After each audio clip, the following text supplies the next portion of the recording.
Hello and welcome students. Welcome to a new session of English. Now we'll start with our chapter East Wind part 3. Yes. Already we have seen two parts of this lesson. Now we are doing with part 3. Now see what happens.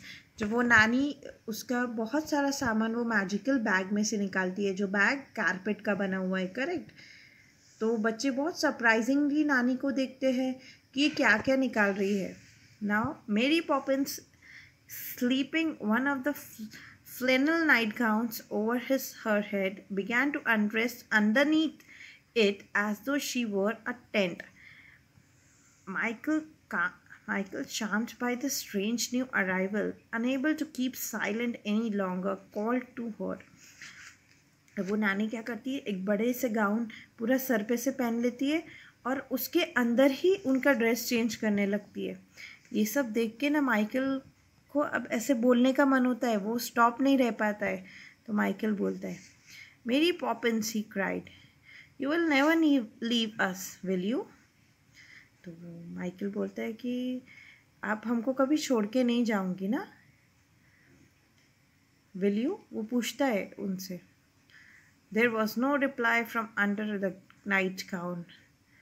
Michael could not bear it. Gown के अंदर से कुछ भी reply नहीं आता है. Michael को थोड़ा सा वो स्ट्रेंज लगता है. फिर से वो पूछता है, You won't leave us, will you? He called anxiously.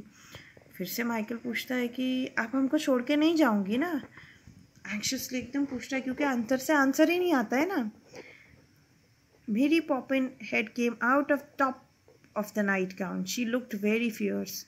One word more from that direction, she said threateningly, and I will call the policeman. और एकदम गुस्से में मेरी पॉपिंस बोलती है कि उनका जो नाइट गाउन है ना, उसके ऊपर से फेस बाहर निकाल के कि एकदम डरावना, थ्रेटिंगली मीन्स एकदम डरावने तरीके से, कि अगर एक वर्ड और अगर मुझे वहाँ से आता है तो I will call the police. मतलब उनको डराने के लिए बोलती है कि मैं अब क्या करूँगी, पुलिस को बुला लूँगी. I was only saying, began Michael meekly, that we hoped you would not be going away soon. He stopped, feeling very red and confused. Mary Poppins stared for him to Jane in silence. Then she sniffed. I will stay till the wind changes, she said shortly, and she blew out her candle and got into the bed. अब Michael continue questions कर रहा था तो एकदम silently Mary Poppins reply करती है कि मैं कब तक रहूँगी, जब तक कि विंड चेंज नहीं होती है. As soon as the wind changes मैं यहाँ से चले जाऊँगी. That's all right, said Michael, half to himself and half to Jane. But Jane wasn't listening. She was thinking about that had happened and wondering. और Michael ठीक है, it's okay बोलता है, हाफ खुद को और हाफ जेन को, लेकिन जेन वो चीज़ सुनती नहीं. वो अपनी अपनी थिंकिंग में रहती है. वो सोचते रहती है कि सब चीज़ें क्या हो रही है, कैसे हो रही है, and all that. And that is how Mary Poppins came to live at number 17 Cherry Tree Lane. और ये ऐसे ही था जब विंड के साथ जो मेरी पॉपिंस है वो नंबर 17 चेरी ट्री लेन में रहने आती है. And although they sometimes found themselves wishing for the quieter, more ordinary days when Katai Nana ruled the household, everybody on the whole was glad of Mary Poppins' arrival. मतलब वहाँ जितने भी थे बहुत खुश थे मेरी पॉपिन के अराइवल से. Mr. Banks was glad because as she hurried by herself and did not hold up the traffic, and he had not had tipped the policeman. Means mister banks जो थे वो बहुत खुश थे. क्यों? क्योंकि उनको एकदम घाई में सिग्नल तोड़ के नहीं जाना पड़ता था और पुलिसमैन को टिप नहीं देनी पड़ती थी. मिसेस बैंक्स जो थी वो क्यों ग्लैड थी? Because she was able to tell everybody that her children's nurse was a fashionable, that she didn't believe in giving references. और वो क्यों खुश थी? क्योंकि उनकी जो बच्चों की नर्स थी वो बहुत फैशनेबल थी.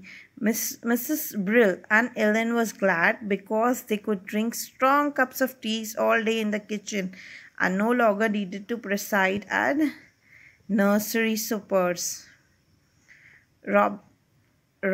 Robertson LA was glad too because Mary Poppins had only one pair of shoes and those she polished herself. मतलब ये जो रॉबिन्सन का ये शू पॉलिशर होगा, वो बहुत खुश था क्योंकि मेरी पॉपिंस के पास एक ही जोड़ी थे शूज़ की और वो खुद अपने हाथ से शूज़ पॉलिश कर लेती थी. But nobody ever knew what Mary Poppins felt about it. For Mary Poppins never told anything. मतलब यहाँ सबको अपनी अपनी थिंकिंग, अपने अपने सोच के बारे में मालूम था, लेकिन किसी को ये नहीं मालूम था एंड तक कि जो मेरी पॉपिंस थी वो क्या सोचती है उनके बारे में, वो क्या करती है. ओके तो ये एक इमेजिनरी मैजिकल जैसा स्टोरी थी, एक्सट्रैक्ट थी, जो एक नॉवल में से ली गई है. Okay students, so I hope you understood this lesson. Now see, हर एक पेज पे नीचे आपको मीनिंग्स दिए हैं. You have to write the meanings in your notebook. Now will solve this. Tick the correct answers from the brackets. Mary Poppins regarded the children searchingly. Mary Poppins' bag was made of carpet. The medicines that Mary Poppins poured was at first, कौन सी थी? Crimson. Mary Poppins gave the twins milk. Mary Poppins told Michael that she will leave when the winds changes. Okay students, so what you have to do, you have to first listen to the video. आपको ये video बहुत अच्छे से देखना है, तीनों part उसके बहुत अच्छे से देखना है. Then you have to write the meanings in your notebook. उसके बाद मीनिंग्स नोटबुक में लिखिए. उसके बाद ये जो टिक द करेक्ट ऑप्शन है, ये टिक द करेक्ट ऑप्शन आपको टेक्स्ट बुक प्लस नोटबुक दोनों में लिखना है. Okay students, I hope you understood this lesson. Thank you.